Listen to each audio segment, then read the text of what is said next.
জয় ঠাকুর। শ্রী শ্রী রামকৃষ্ণ পুঁথি তৃতীয় খণ্ডের অন্তর্গত আজ থেকে আমরা পাঠ করব একটি নতুন অধ্যায়, শ্রী শ্রী মাতা দেবীর দক্ষিণেশ্বরে আগমন। এই অধ্যায় থেকে এর আগের পাঠে আমরা দেখেছি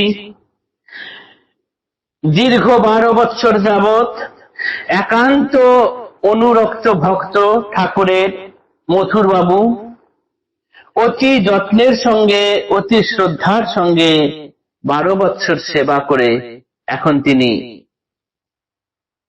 দেহত্যাগ করেছেন, দেবী লোকে গেছেন। মথুর বাবুর দেহত্যাগের পর এইবার আমরা পাঠ করব শ্রী শ্রী মাতা দেবীর দক্ষিণেশ্বরে আগমন।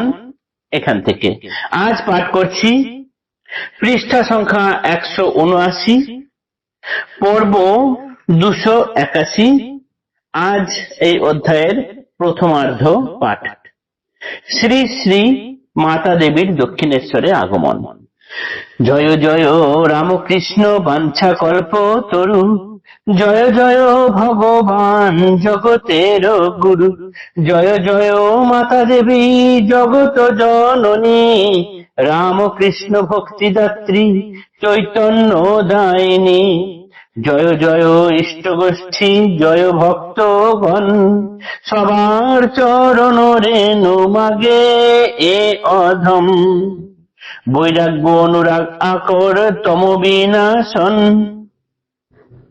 বিশ্বাস প্রত্যয় ভক্তি শান্তি নিকেতন, ভব সিন্ধু তরিবারে অপরূপ ভেলা, শ্রবণ কীর্তন রামকৃষ্ণ মহালীলা, এবে শ্রী শ্রী মাতা দেবী পিতার আলয়ে, বয়স 17 ছাড়ি গিয়াছে এগিয়ে, যে গ্রামে জন্মিলা মাতা দেবী ঠাকুরানী, পুণ্যময়ী লীলা তীর্থ ধামে তারে গণি, শ্রী প্রভুর পদরেণু বিকীর্ণ যেখানে, বিধাতার সুদুর্লভ তপস্যা সাধনে, অন্তরঙ্গ শ্রী প্রভুর ভক্তগণ যেথা, ভক্তি সহ বারে বারে লুটাইল মাথা, কিন্তু কি অবাক কাণ্ড বুঝিতে না পারি, এখানের লোকজন আবদ্ধ সংসারী, বিষয়ে বদ্ধ দৃষ্টি বিভোর তাহার, পরচর্চা দেশবাদ কেবল কথার, ঈশ্বরীয় তত্ত্ব কথা কিবা শাস্ত্র আলোচনা, তাহাদের ঠিক বুঝিতে যেন করা আছে মানা, ভক্তি ভক্তমতি পথে বুদ্ধি বিচলিত, শ্রীকামার পুকুরের ঠিক বিপরীত, এদেশ ওদেশ নয় সন্নিকট স্থান, ক্রোশেক কেবল মাত্র মধ্যে ব্যবধান, প্রভুতে বিশ্বাস ভক্তি উপহাস কথা, হেন কয় শুনে হয় হৃদয়েতে ব্যথা, পল্লীবাসী পুরুষেরা আর যত মেয়ে, উন্মত্ত পাগল প্রভু রেখেছে বুঝিয়ে, সকার বকার কয়ে জল্পনার কালে, শুনিয়া মায়ের প্রাণ দুঃখানলে জলে, জননী বয়স্কা এবে বিচিন্তিত মনা, মনে মনে আপনার করেন ভাবনা, আগে তাঁরে দেখিয়াছি মনের মতন, সত্য কি এখন তিনি নাহিক তেমন, যদ্যপি তাহাই হয় ইচ্ছায় ধাতার, এখানে বসতি নহে কর্তব্য আমার, পাশেতে থাকিয়া তাঁর সেবিব চরণ, যাহার জন্যেতে জন্ম শরীর ধারণ, মনের বাসনা তাঁর রহে মনে মনে, লজ্জা অসুবিধা হেতু সরে না বচনে, সুযোগ সুবিধা এক হয় সংগঠন, স্বদেশবাসিনী বহু রমণীগণ, জাহ্নবীতে স্নান হেতু আসিবে হেথায়, বর্ষ পরে শুভ যোগ দোল পূর্ণিমায়, সুনিতা সবার কোন মাতা ঠাকুরানী, তিনিও জাহ্নবী স্থানে হবেন সঙ্গিনী, অনুমতি হেতু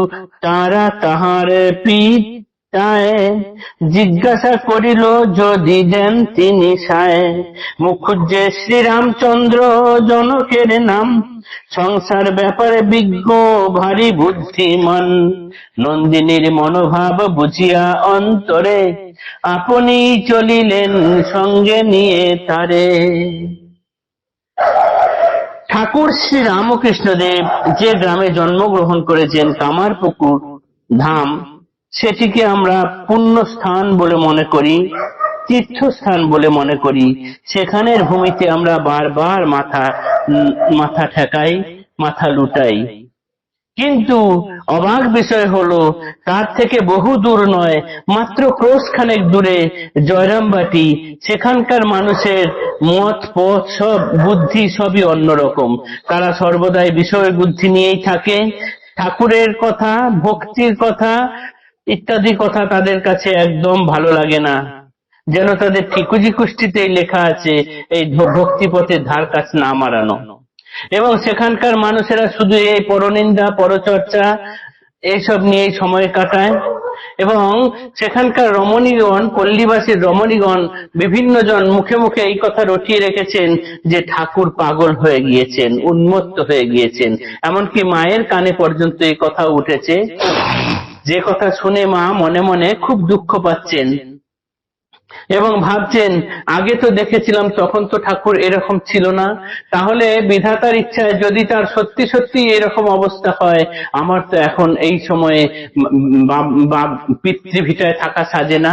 মায়ের তখন 17 বয়স হয়ে গিয়েছে, 17 বছর। তিনি ভাবছেন, যার জন্য জন্ম, এই শরীর ধারণ যার জন্য, তার কাছে গিয়ে সেবা করব, আমার এখন তার কাছে যাওয়া দরকার। ভেবেছেন, কিন্তু বলতে লজ্জা পাচ্ছেন, মুখে বলতে পারছেন না। অদ্ভুত ভাবে এর সুযোগ হয়ে উঠলো।